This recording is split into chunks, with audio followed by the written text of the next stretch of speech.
Hi friends, welcome to Technomith. So friends, ಈಗಾಗಲೇ ನಿಮಗೆಲ್ಲರಿಗೂ ಗೊತ್ತಿರೋ ಹಾಗೆ ಎಲ್ಲ ರೈತರ ಸಾಲ ಮನ್ನಾ ಮಾಡ್ತಿದ್ದಾರೆ, ಹಾಗೆ ಮಾಡಿದ್ದಾರೂ ಕೂಡ. ಅದೇ ರೀತಿ ಈಗ ರೈತರಿಗೆ 10,000 ರೂಪಾಯಿ ಕೊಡ್ತಿದ್ದಾರೆ. ಆ ವಿಡಿಯೋ ನಾನು ಮೊದಲು ಮಾಡಿದ್ದೆ. ಆ ವಿಡಿಯೋ ನೀವು ನೋಡಿಲ್ಲ ಅಂದರೆ ಈಗಲೇ ನೋಡಿ, ಲಿಂಕ್ ಡಿಸ್ಕ್ರಿಪ್ಷನ್ನಲ್ಲಿದೆ. ಅದೇ ರೀತಿ ಈಗ ರೈತರಿಗೆ 4,000 ರೂಪಾಯಿ ಒಂದು ವರ್ಷದಲ್ಲಿ 2 ಬಾರಿ ಮೋದಿ ಸರ್ಕಾರ ಕೊಡ್ತಿದೆ. ಆ 4,000 ರೂಪಾಯಿ ನೀವು ವಾಪಸ್ ಕೊಡೋ ಹಾಗಿಲ್ಲ ಫ್ರೆಂಡ್ಸ್. ಇದರ ಬಗ್ಗೆನೇ ಈ ವಿಡಿಯೋದಲ್ಲಿ ನಿಮಗೆ ಹೇಳ್ತೀನಿ. ಈ ವಿಡಿಯೋನ ಸ್ಟಾರ್ಟ್ ಮಾಡೋಕ್ಕಿಂತ ಮೊದಲು ಕೆಳಗಡೆ ಕಾಣಿಸೋ ಸಬ್ಸ್ಕ್ರೈಬ್ ಬಟನ್ನ ಒತ್ತಿ, ಹಾಗೆ ಪಕ್ಕದಲ್ಲಿ ಬರುವ ಗಂಟೆಯನ್ನು ಕೂಡ ಮರೆಯದೇ ಒತ್ತಿ. ಇದರಿಂದ ನಮ್ಮ ಎಲ್ಲ ಹೊಸ ಹೊಸ ವಿಡಿಯೋಗಳು ನಿಮಗೆ ಫ್ರೀಯಾಗಿ ಬರುತ್ತೆ ಫ್ರೆಂಡ್ಸ್. ಹಾಗೂ ಈ ವಿಡಿಯೋನ ಇಷ್ಟವಾದರೆ ಲೈಕ್ ಮಾಡಿ. ಸೊ ಫ್ರೆಂಡ್ಸ್, ಪ್ರಧಾನಿ ಮೋದಿಯವರು ರೈತರಿಗೆ ತುಂಬ ಅನುಕೂಲವನ್ನು ಮಾಡಿಕೊಟ್ಟಿದ್ದಾರೆ, ಹಾಗೆ ಮಾಡ್ತಾ ಇದ್ದಾರೆ. ರೈತರಿಗೆ ತುಂಬ ಹೆಲ್ಪನ್ನು ಅವರು ಮಾಡ್ತಿದ್ದಾರೆ ಫ್ರೆಂಡ್ಸ್. ಈಗ ವರ್ಷಕ್ಕೆ 10,000 ರೂಪಾಯಿ ಹಾಗೆ ನಿಮಗೆ ರೈತರಿಗೆ ಕೊಡ್ತಿದ್ದಾರೆ ಫ್ರೆಂಡ್ಸ್. ಆ ವಿಡಿಯೋ ನೀವು ನೋಡಿಲ್ಲ ಅಂದರೆ ನೋಡಿ. ಅದ್ರ ಬದಲು ಈಗ ನೆಕ್ಸ್ಟ್ ಹೇಳ್ತೀನಿ, ರೈತರಿಗೆ 4,000 ರೂಪಾಯಿ ಆಗಿ 2 ಸಲ ಕೊಡ್ತಿದ್ದಾರೆ ಫ್ರೆಂಡ್ಸ್. ವರ್ಷಕ್ಕೆ 2 ಬಾರಿ ಮೋದಿ ಸರ್ಕಾರ 4,000 ರೂಪಾಯಿ ರೈತರಿಗೆ ಕೊಡ್ತಿದ್ದಾರೆ.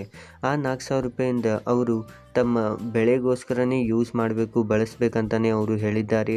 ಹಾಗೂ ಈ ಯೋಜನೆ ಹಲವಾರು ಕಡೆ ಬಂದಿದೆ ಫ್ರೆಂಡ್ಸ್. ಆಗಲೇ ಕರ್ನಾಟಕದಲ್ಲೂ ಕೂಡ ಬರ್ತಾ ಇದೆ, ಆದರೆ ಇನ್ನೂ ಬಂದಿಲ್ಲ. ಈಗ ಸದ್ಯದಲ್ಲೇ ಅದು ಬರ್ತಾ ಇದೆ ಫ್ರೆಂಡ್ಸ್. ಆ ಕರ್ನಾಟಕದಲ್ಲಿ ಬಂದ ತಕ್ಷಣ ಕೂಡ ನಾನು ನಿಮಗೆ ಅದರ ಬಗ್ಗೆ ಮಾಹಿತಿ ಹೇಗೆ ಪಡಿಬೇಕಂತಾನು ಹೇಳ್ತೀನಿ ಫ್ರೆಂಡ್ಸ್. ಅದಕ್ಕೋಸ್ಕರ ನೀವು ಕೆಳಗಡೆ ಕಾಣಿಸೋ ಸಬ್ಸ್ಕ್ರೈಬ್ ಬಟನ್ನ ಒತ್ತಿ, ಹಾಗೆ ಪಕ್ಕದಲ್ಲಿ ಬರುವ ಗಂಟೆಯನ್ನು ಕೂಡ ಒತ್ತುವುದನ್ನು ಮರೆಯಬೇಡಿ. ಇದರಿಂದ ನಮ್ಮ ಟೆಕ್ನೋಮಿತ್ನಲ್ಲಿ ನಿಮಗೆ ವಿಡಿಯೋ ಹಾಕಿದ ತಕ್ಷಣ ನೋಟಿಫಿಕೇಷನ್ ಬಂದುಬಿಡುತ್ತೆ ಫ್ರೆಂಡ್ಸ್. ಪ್ರಧಾನಿ ಮೋದಿಯವರು ತುಂಬ ಒಳ್ಳೆಯ ರೀತಿಯಲ್ಲಿ 10,000 ರೂಪಾಯಿ ಹಾಗೂ 4,000 ರೂಪಾಯಿಯನ್ನು ಕೊಡ್ತಿದ್ದಾರೆ. ಆ ಯೋಜನೆ ಈಗ ಸದ್ಯದಲ್ಲೇ ಬರ್ತಾ ಇದೆ ಫ್ರೆಂಡ್ಸ್. ಆ ಯೋಜನೆ ಬಂದ ತಕ್ಷಣ ನಾನು ನಿಮಗೆ ಅದ್ರ ಬಗ್ಗೆ ಹೇಳ್ತೀನಿ ಫ್ರೆಂಡ್ಸ್. ಈಗ ಈ ಯೋಜನೆ ಯಾಕೆ ಕೊಡ್ತಿದ್ದಾರೆ ಅಂತ ಹೇಳ್ತೀನಿ. 4,000 ರೂಪಾಯಿ ಅದೇ ನಿಮ್ಮ ಬೆಳೆಗೋಸ್ಕರ ಆ 4,000 ರೂಪಾಯಿಯನ್ನು ನೀವು ಬಳಸ್ಬೋದು ಫ್ರೆಂಡ್ಸ್. ಬೆಳೆ ಹಾಗೂ ಗೊಬ್ಬರಕ್ಕೆ ನೀವು ನಿಮ್ಮ ಬೆಳೆ ಅಥವಾ ಗೊಬ್ಬರ ಅಥವಾ ಯಾವುದೇ ನಿಮ್ಮ ಹೊಲದ ಕೆಲಸಕ್ಕೇ ಆ 4,000 ರೂಪಾಯಿ ವರ್ಷಕ್ಕೆ 2 ಬಾರಿ ಕೊಡ್ತಾರೆ. ಅದನ್ನು ನೀವು ಬಳಸಬೇಕಾಗುತ್ತೆ ಫ್ರೆಂಡ್ಸ್.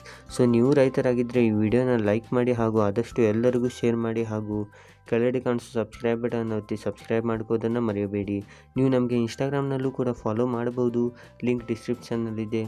ಅಲ್ಲಿ ನೀವು ನಮಗೆ ಡೈರೆಕ್ಟ್ ಮೆಸೇಜನ್ನು ಮಾಡ್ಬೋದು ಫ್ರೆಂಡ್ಸ್. ಸೊ ಮತ್ತೆ ಸಿಗೋಣ ಮತ್ತೊಂದು ಹೊಸ ವಿಡಿಯೋ ಜೊತೆಗೆ. ಅಲ್ಲಿವರೆಗೂ ಬಾಯ್.